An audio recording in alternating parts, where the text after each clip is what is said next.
அண்ணா வணக்கம்ண்ணா. வணக்கம் வணக்கம் அந்து, நீங்க நல்லா இருக்கீங்களா? நல்லா இருக்கண்ணா, நீங்க எப்படி இருக்கீங்க? நல்லா இருக்கும், வணக்கம். ஆனா அந்த 23ஆம் தேதி நம்ம காங்கயம் நத்தக்கடையூர் அப்படிங்கிற ஒரு பகுதியில வந்து இந்த இடுகாட்டுக்காக ஒரு மனு கொடுத்துருந்தீங்க. ஆமாங்க. அந்த மனுவோட விவரம் கொஞ்சம் சொல்ல முடியுமாண்ணா?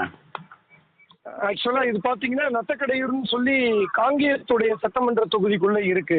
ஓகேண்ணா. இந்த நத்தக்கடையூரை சுத்தி கிட்டத்தட்ட ஒரு 10 ஊர், சின்ன சின்ன கிராமங்கள். ஓகேண்ணா. ஒரு கிராமத்திலயும் ஒரு 2000 பேர்னு கணக்கு வச்சாலே ஒரு 10,000 பேருக்கு மேல இந்த நத்தக்கடையூரை சுத்தி வாழ்ந்து வராங்க. ஓகேண்ணா. இதுல அனைத்து சமுதாய மக்களும் அவங்களுடைய இறப்பை வந்து சுடுகாட்டுக்கு கொண்டு போறது இல்ல, அதாவது எரிக்கிறது இல்ல, பிதைக்கிறாங்க. ஓகே. இடுகாடுங்கிறது பிதைக்கக்கூடிய ஒரு இடம். ஆ, அது நத்தக்கடையூர் பகுதியில அமைஞ்சிருக்குங்க. ஓகேண்ணா. ஆனா அந்த பகுதியில பாத்தீங்கன்னா அந்த சுடுகாட்டுடைய பரப்பளவு பாத்தீங்கன்னா ஒரு 10 ஏக்கருக்கு மேல இருக்கு அப்படிங்கறது எங்களுக்கு செவிவழி செய்தியா வந்துகிட்டு இருக்கு. ஓகேண்ணா. ஆனா அங்க பயன்பாட்டுல இருக்க ஒரு 1/2 ஏக்கர் கூட கிடையாது. அதே மாதிரி பாத்தீங்கன்னா இந்த உறவினர்கள் இறந்த போது அவங்க கூட போகக்கூடிய உறவினர்களோ நண்பர்களோ பொதுமக்களோ அந்த நிற்கக்கூடிய நிழற்கூடம் பாத்தீங்கன்னா எந்த ஒரு பராமரிப்பும் இல்ல. அரை ஏக்கர் அது இல்லாம அரை ஏக்கரா கூட இல்ல அப்படின்னாக்கா ஆக்கிரமிப்பு அதிகமா நடந்திருக்கு.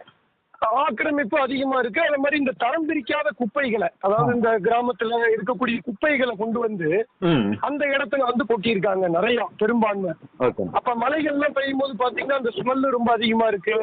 அப்புறம் அந்த சோலார் சிஸ்டம் போட்டு கரண்ட் வசதி பண்ணியிருக்காங்க, அது வந்து பராமரிப்புல இல்ல. இடம் வந்து மிகப்பெரிய லெவல்ல ஆக்கிரமிப்பு செய்யப்பட்டிருக்கு. அதை கண்டிச்சுதான் நம்ம வந்து புகார் மனு கொடுத்துருக்கோம் மாவட்ட ஆட்சியாளர்கிட்ட. அது அவங்க நடவடிக்கை எடுக்கல அப்படின்னா வர வெள்ளிக்கிழமை, அதாவது வரக்கூடிய வெள்ளிக்கிழமையில நம்ம ஒரு பெரிய ஆர்ப்பாட்டம் அங்க இருக்கக்கூடிய மக்களை ஒன்று திரட்டி இருக்கக்கூடிய நிர்வாகிகள் சார்பாக ஒரு மிகப்பெரிய கவன ஈர்ப்பு ஆர்ப்பாட்டம் செய்கிறதா முடிவெடுத்திருக்கோம். அந்த நீங்க ஓகேண்ணா. இப்ப நம்மளுக்கு இத்தனை ஆண்ட கட்சிகள், ஆளும் கட்சி, எத்தனையோ கட்சிகள் இருந்தாலும் இந்த சிறப்பா அந்த மக்களுக்காக இந்த ஒரு போராட்டத்தை கையில் எடுக்கிற காரணம் என்ன? இல்ல, அதாவது பெரிய கட்சிகள் வந்து அவங்க வந்து அரசியல்ல இடம் பெறணும், ஆட்சியில பங்கு பெறணும், ஒரு எம்எல்ஏ ஆகணும், அமைச்சர் ஆகணும் அப்படிங்கிற நோக்கங்கள் தான் இருக்கு.